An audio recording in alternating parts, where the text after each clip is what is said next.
حجاج بن یوسف ظالم تھا، ظلم کرتا تھا، زیادتی کرتا تھا۔ حضرت سعید بن جبیر ایک تابعی بزرگ تھے، اتنے بڑے بزرگ تھے کہ ساری رات نماز پڑھتے تھے، سارا سال روزہ رکھتے تھے۔ ایک دن انہوں نے منبر پہ بیٹھ کے کہا کہ حجاج ظلم سے باز آ جائے ورنہ اللہ کی لاٹھی بڑی بے آواز ہے۔ اللہ کی لاٹھی، اس کا کیا مطلب ہوتا ہے؟ اس کا مطلب ہے جب رب کی لاٹھی چلتی ہے تو اس کی آواز، جی اس کا پہلے کوئی پیغام، وہ پہلے اعلان نہیں کرتا کہ تگڑے ہو جاؤ لاٹھی چلنے لگی ہے، لاٹھی چلتی ہے پر اس کی آواز، سمجھ آ رہی ہے میری بات کی؟ جمعۃ الوداع کے لیے تشریف لانے والے عوام خاص غور فرمائیے گا۔ حجاج بن یوسف کو پتا چلا کہ حضرت سعید بن جبیر نے میرے خلاف بات کی، بلا لیا، کہنے لگا تو نے میرے خلاف بات کی ہے؟ فرمانے لگے کی ہے۔ کہنے لگا تجھے پتہ ہے میں قتل کر دوں گا؟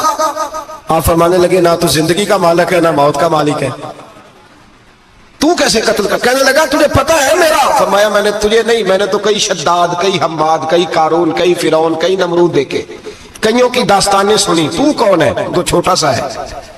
ایک جملہ ہے ملا جلال الدین رومی کا، بڑے درویش تھے، ایک بات کہہ گئے، کہنے لگے نمرود جتنے پیسے نہیں، فرعون جتنی حکومت نہیں، قارون جتنی دولت نہیں، ورنہ فرمانے لگے میرے زمانے میں بھی کئی لوگوں کا خدا بننے کو دل کرتا ہے، کئی لوگوں کا دل کرتا ہے، لیکن نمرود جتنے پیسے، فرعون جتنی طاقت اور قارون جتنی دولت نہیں، ورنہ ہو سکتا ہے لوگ دعویٰ کر جائیں معاذ اللہ ثم معاذ اللہ۔ یہ آج سے کئی سو سال پہلے وہ کہہ رہے ہیں، آج تو حالات بڑے ابتر ہیں، اس کی نسبت خطرناک ہے۔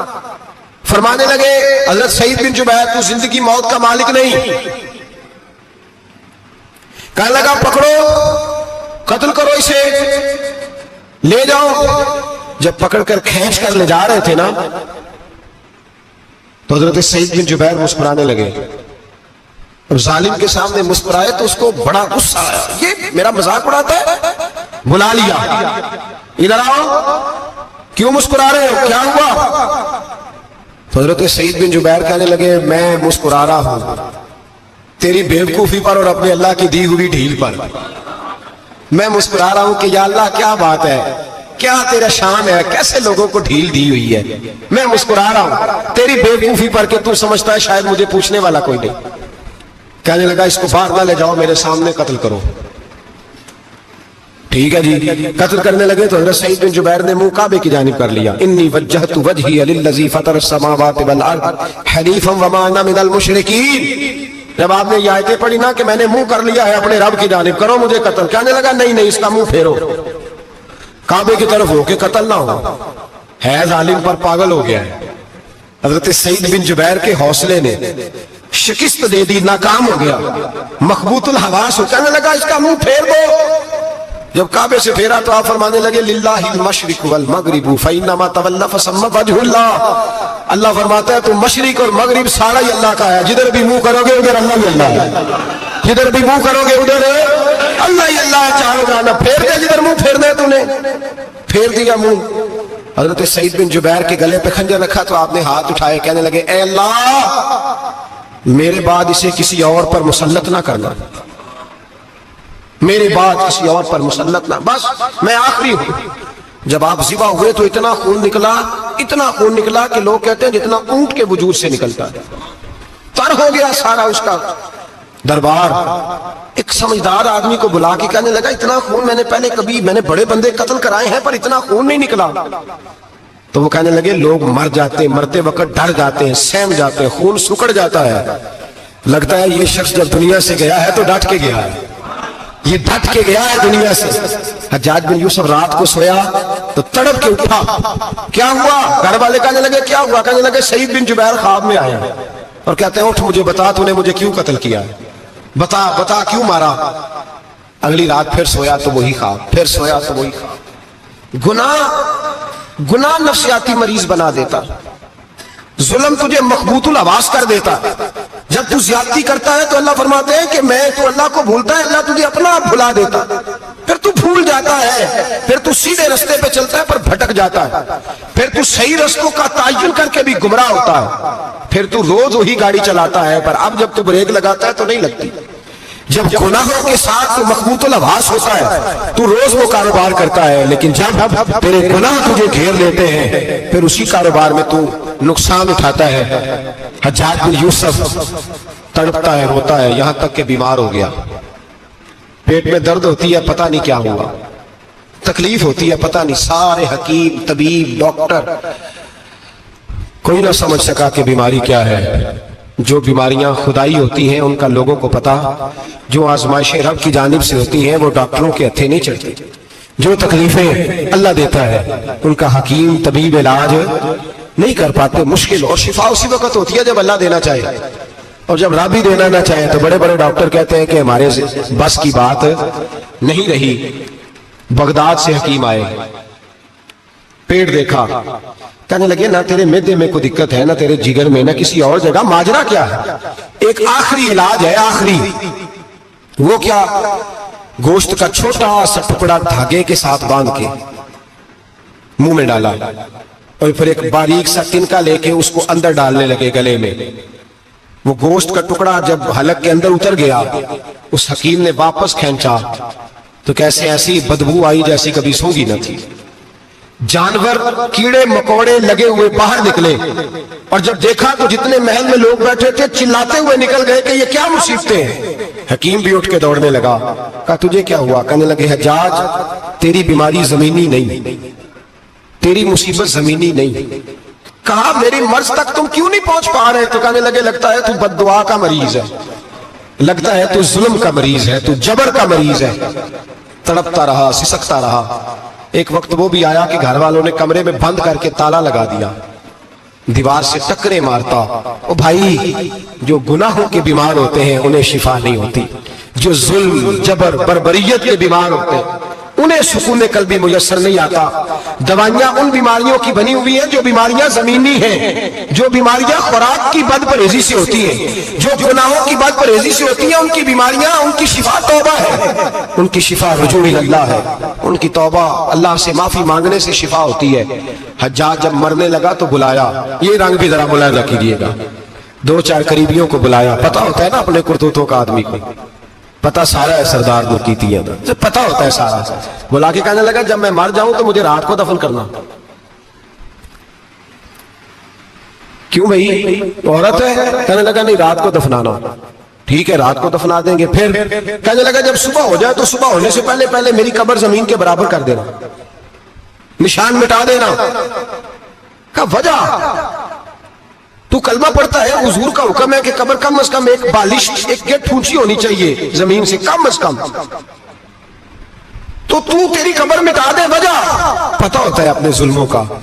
کہنے لگا مجھے پتہ ہے لوگ میرے مرنے کے بعد میری قبر بھی نہیں چھوڑیں گے، دنیا میں تو میرے جبر کی وجہ سے کوئی آ نہ سکا، لیکن میری قبر بھی لوگ جنازوں میں باتیں شروع کر دیتے ہیں۔ جنازوں میں نے ایسی بھی داستانیں سنی ہیں کہ کوئی مرا تو لوگ جوتوں کا ہار قبر پہ ڈال آئے۔ نہیں بھائی، تو جب زندہ تھا تو تیرے جبر ظلم کی وجہ سے نہیں کو بول سکا۔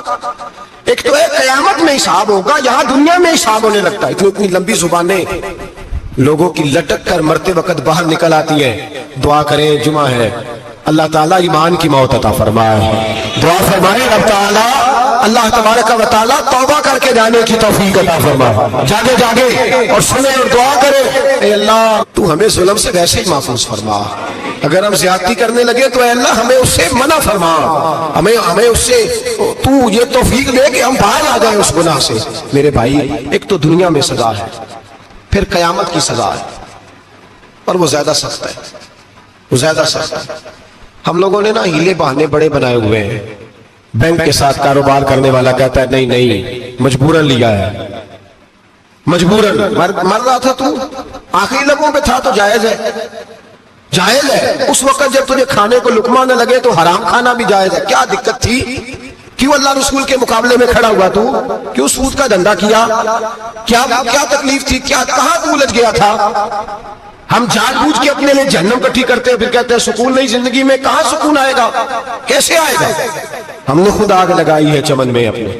جو قیامت کی سزا ہے، میرے نبی پاک علیہ السلام نے فرمایا رب تمہیں سامنے کھڑا کرے گا، اور کس طرح کھڑا کرے گا؟ فرمایا لوگوں کے وجود سے کپڑے اتر جائیں گے، زمین اس طرح دہکے گی جس طرح تانبا زمین پہ رکھا جائے اور آگ جلائی جائے. تانبا دیکھا آپ لوگوں نے؟ یہ بھی گرمی گزری ہے نا, تو فرش پر جب سورج پڑتا تھا تو ننگے پاؤں چلا نہیں جاتا تھا. صحیح کہہ رہا ہوں؟ ننگے پاؤں, بچے کا پیر زمین پہ لگتا ہے تو چیخ اٹھتے ہیں, کہتے ہیں وہ جل گیا پیر. حالانکہ یہ فرش دنیا کے ہیں. اور اگر تانبے کے اندر خاصیت ہے کہ اگر کوئی دھات جلدی اور زیادہ گرم ہوتی ہے تو وہ تانبا ہے. میرے نبی نے مثال دی تو اس کی دی جو سخت تھا, فرمایا تانبے کی طرح زمین تپائی جائے گی اور پھر ننگے پاؤں رب تمہیں کھڑا کرے گا. آج سورج کی پشت تمہاری جانب ہے, قیامت میں منہ تمہاری جانب ہوگا. نیزہ آپ نے دیکھا ہوگا, نیزہ ہوتا تھا. فرمایا یہ جو تم نیزے دیکھتے ہو صرف 1.25 نیزے کے برابر سورج قریب آ جائے گا اور پھر اللہ تمہیں سامنے کھڑا کر کے تم سے سوال جواب کرے گا. اور حضور نے کہہ دیا ہے تو اب کسی نعت خواں کے کہنے سے بات بدل سکتی, کسی پیر کے کہنے سے جملہ بدل سکتا, کسی خطیب کے کہنے سے فکر نہ کرنا وہ سامنے جنت پڑی ہے, اب بات بدل سکتی. خدا کی رحمت پر بھروسہ رکھنا ضروری ہے, نبی پاک کی شفاعت کی امید رکھنا, بولیے, لیکن جو حضور نے بیان کیا ہے اس کو ماننا بھی یہ بھی ضروری ہے. میرے نبی پاک نے فرمایا اللہ تم سے حساب لے گا اور اللہ پوچھے گا, تم نے جواب دینا ہے. حضور کس کس شے کا؟ فرمایا جو پہنتے ہو اس کا جواب نہیں دینا, جو کھاتے ہو اس کا جواب نہیں دینا, جو اللہ کے راستے میں دیتے ہو اس کا جواب, باقی ہر شے کا جواب دینا ہے. ادھر جو پلاٹ ہے اس کا بھی جواب دینا ہے, اور جو وہ جو بچوں کو پیسے بتائے ان کا بھی جواب دینا ہے, جو چھپائے ہیں ان کا بھی.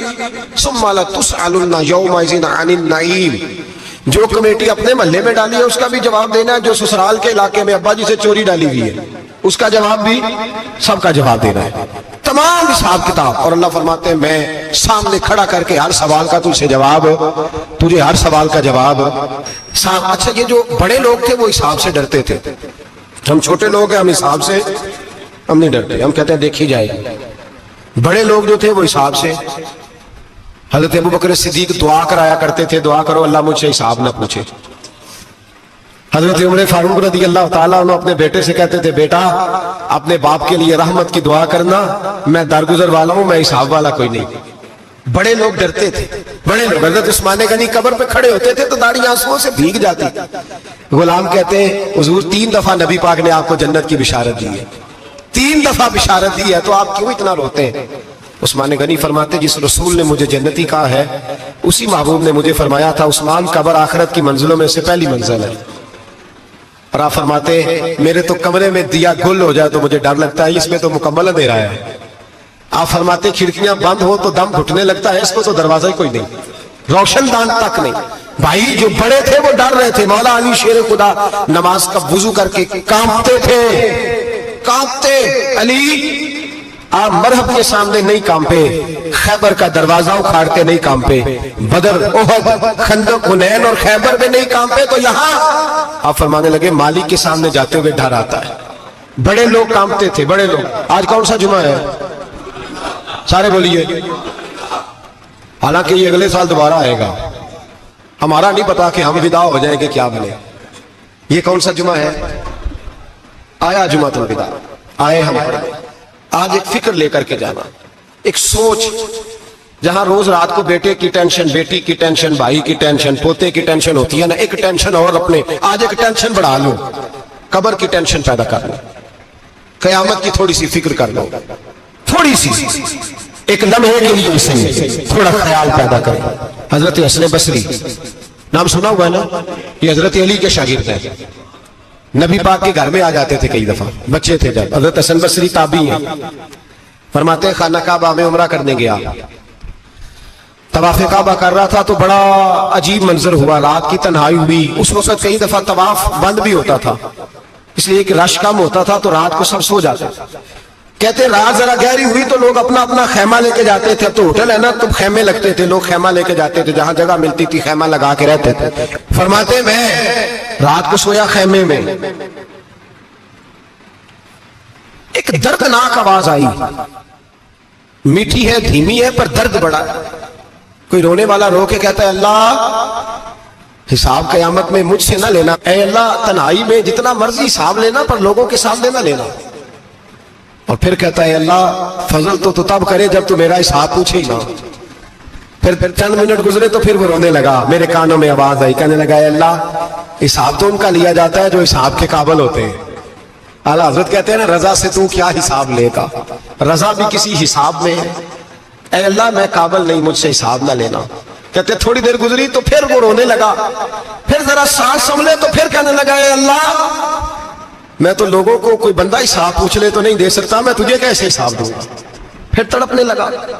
کہتے تھوڑی دیر گزری تو پھر ایک لفظ انہوں نے کہے رونے والے نے, کہنے لگے اللہ دیکھ تیرے محبوب کا فرمان ہے جو معافی مانگے تو اسے معاف کر دیا کرتا ہے. اے اللہ میں معافی مانگنے آیا ہوں اور مسجد نہیں آیا, میں کعبۃ اللہ ہی آ گیا ہوں. کہتے ہیں وہ اتنا روئے کہ چیخ آئی ان کی, اور جب دھڑام سے کوئی زمین پہ گرا تو میں پریشان ہوا کہ اب تو بے ہوش ہو گیا. فرماتے ہیں میں زور سے اٹھا فٹافٹ اور اس شخص کی طرف بڑھا.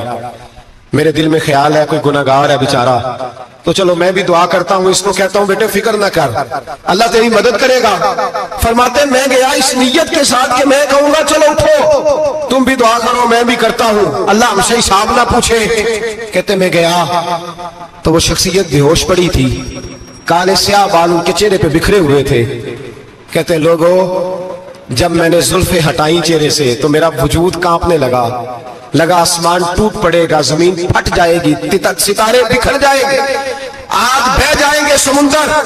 فرماتے ہیں میری چیخیں نکل گئی, یہ کوئی گناہگار تو نہیں, یہ تو حضرت فاطمہ کے پوتے امام زین العابدین ہے, یہ تو امام حسین کا وہ بیٹا ہے جو کربلا میں تنہا بچے تھے.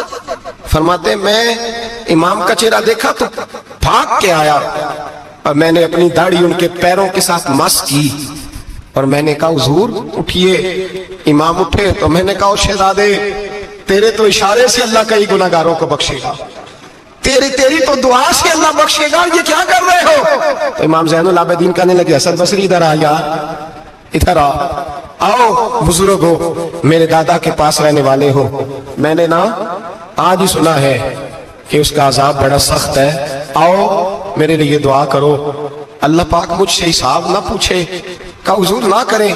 اب فرمانے لگے تجھے نہیں پتا کچھ چیزیں ایسی ہیں کہ رب نے اگر حساب پوچھا تو میں واقعی جواب نہیں دے پاؤں گا, چل کر میرے لیے دعا. کہتے میں نے ہاتھ باندھے حضور میں نہیں کرتا, اٹھا کہہ. فرماتے میں نے ہاتھ اٹھائے, میں نے کہا اے اللہ تیرے رسول کا شہزادہ ہے, یہ تیرے رسول کا شہزادہ ہے, یہ کہہ رہا ہے تو فضل کر. وہ بھائی جو بڑے تھے وہ تو تڑپتے تھے, سسکتے تھے. وہ علی ہیتی کہتے خانہ کعبہ میں پتھر پہ سر رگڑ رگڑ کے کوئی بوڑھا کہہ رہا تھا اے اللہ اول تو حساب نہ لینا, اور اگر لینا تو مجھے اندھا کر کے اٹھانا, میں تیرے نیک بندوں کے سامنے شرمندہ نہیں. اقبال رو پڑے. اقبال کچھ لوگوں نے لکھا ہے یہ آخری ربائی ہے ڈاکٹر اقبال کی, آخری, اس کے بعد شاید اس نے کلام کچھ سیرت نگاروں کا خیال ہے. اقبال مدینے کی طرف منہ کر کے کہنے لگے تو غنی اظہر دو عالم من فقیر, اللہ تو غنی ہے میں تو فقیر ہوں. روز محشر عذر ہائے من پذیر, اے اللہ اول تو میرا کوئی عذر قبول کر لینا محشر کے دن, اور اگر نہ کرنا ہوا اگر تمہیں بینم حسابم ناگزیر, اگر ضرور ہی میرا حساب لینا ہے اے اللہ, اگر تو نے ضرور لینا ہے اے اللہ, اگر ضرور ہی لینا حساب اول تو میرا عذر مان لینا, میری کمزوری پہ رحم کرنا اے اللہ, میرے بڑھاپے پر میری کمزوری پر رحم کرنا, اگر ضرور حساب لینا ہے از نگاہ مصطفیٰ پنہا بغیر, تو اے اللہ ذرا حضور کی نگاہوں سے اوجھل کر کے لینا. اے اللہ مجھے شرم آئے گی, میرے مصطفیٰ کریم فرمائیں گے میں تو تجھے ہر بات سمجھا کے آیا, ایک جگہ تیری رہنمائی کر کے آیا, تو کیسے عمل کا ذرا اوجھل کر کے از نگاہ مصطفیٰ پنہا بغیر, ذرا حضور کی آنکھوں سے اوجھل کر کے سائڈ پہ کر کے لینا, میں برداشت نہیں کر پاؤں گا. حضرت وہ علی ایتی کہتے ہیں بابے نے سر رکھا ہوا ہے اور کہتے ہیں اللہ مجھے اندھا کر کے اٹھانا. فرماتے میں گیا, میں نے کہا چلو میں دعا کرتا ہوں جا کے. فرماتے جب میں نے جا کے بزرگوں کی کمر پہ ہاتھ رکھا, ان کا چہرہ دیکھا تو یہ کوئی گناہگار تو نہیں, یہ تو بغداد کے پیر عبد القادر جیلانی ہے.